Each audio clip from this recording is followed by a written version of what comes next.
జై సనాతన ధర్మ. అందరికీ నమస్కారం. ఆర్షవాణి యూట్యూబ్ ఛానల్కు స్వాగతం. ఇందులో మహర్షుల యొక్క సందేశాన్ని, మహర్షుల యొక్క చరిత్రని అందించాలని ప్రారంభించబడినటువంటిది ఆర్షవాణి యూట్యూబ్ ఛానల్. వాల్మీకి మహర్షి శూద్రుడా బ్రాహ్మణుడా? ఇది చాలా కాలంగా చాలామంది వేస్తున్నటువంటి ప్రశ్న. జాగ్రత్తగా పరిశీలన చేసినట్లయితే వాల్మీకి మహర్షే కాదు, మహర్షులందరూ జన్మనా జాయతే శూద్ర, మహర్షులే కాదు అందరూ కూడా జన్మచేత శూద్రుడే అందరూ.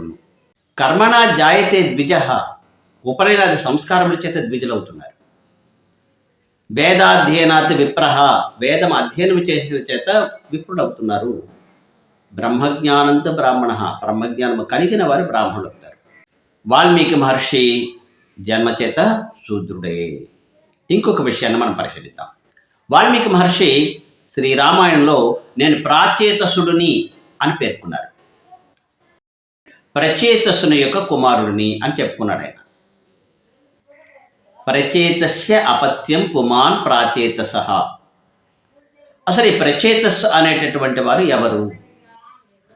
ప్రాచీన బర్హి అనేటటువంటి ఒక మహారాజు, ఆయన యొక్క కుమారులు ప్రచేతసులు అని 10 మంది. వీళ్ళు తపస్సుకు వెళ్ళారు, తపస్సు చేసుకున్నారు.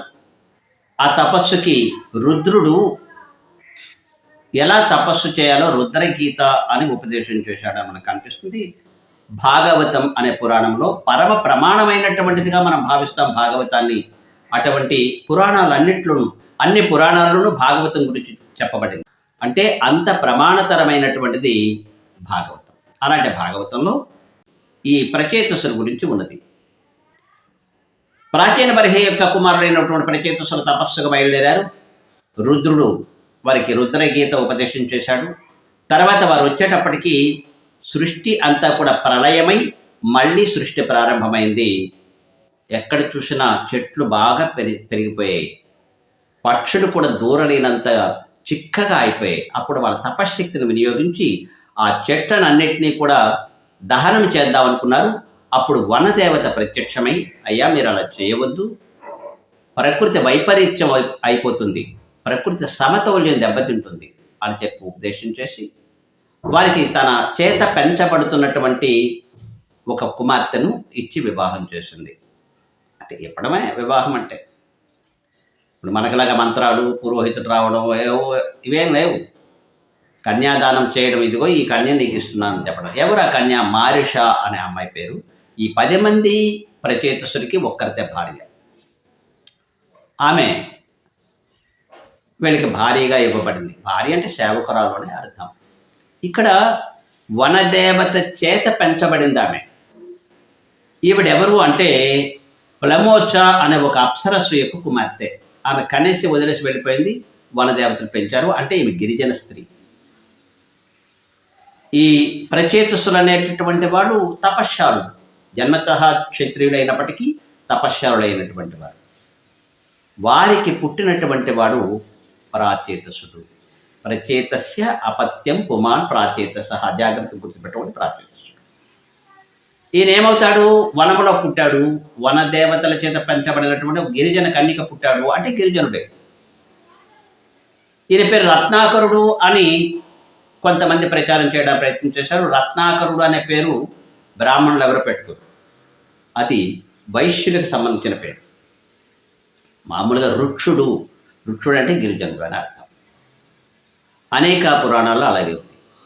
అటువంటి ఈ రుక్షుడు తపస్సు చేయడం చేత బ్రహ్మజ్ఞానాన్ని పొంది బ్రాహ్మణుడయ్యాడు. బ్రహ్మజ్ఞానంతో బ్రాహ్మణ.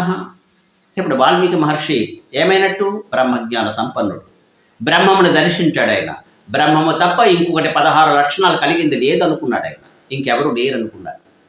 అందుకే తపస్వాధ్యాయ నిరతం తపస్వి వాగ్విదాంబరం నారదం పరిప్రపంచ వాల్మీకిని ముని పుంగవం. తపస్సు స్వాధ్యాయము కలిగినటువంటి ఈ వాల్మీకి మహర్షి అలాంటి నారద మహర్షిని అడిగాడు, 16 లక్షణాలు కలిగిన వాడు ఎవరున్నారా?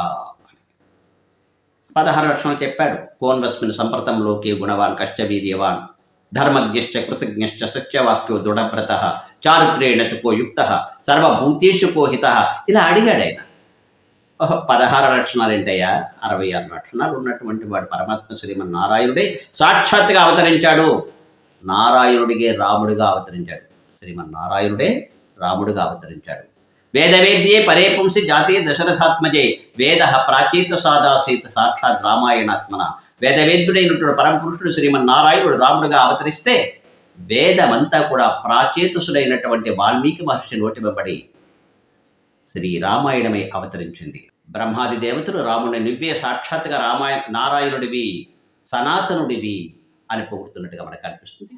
కనుకనే మనం రాముడిని నారాయణుడిగా చూస్తాం, రామనారాయణుడిగా చూస్తాం. రాముడంటే గిట్టనటువంటి వాళ్ళు. రావణాసురుడు అంటే చాలా మాకు ఇష్టమండి, మేము రావణాసురుడు వంశస్థులమండి, రావణాసురుడు తపశ్శాలండి, రావణాసురుడు ఇదండి అదండి అని చెప్పుకునేటటువంటి కొంతమంది మహానుభావులు ఉంటారండి. వాళ్ళకి రాముడు అంటే పడదండి. మేము బ్రాహ్మణులమని చెప్పుకుంటూనే రాముడు నారాయణుడు అనొద్దు అని చెప్పి మహానుభావులండి వాళ్ళంతా కూడా. అలాంటి వాళ్ళందరికీ జోహార్లు అర్పించాలి.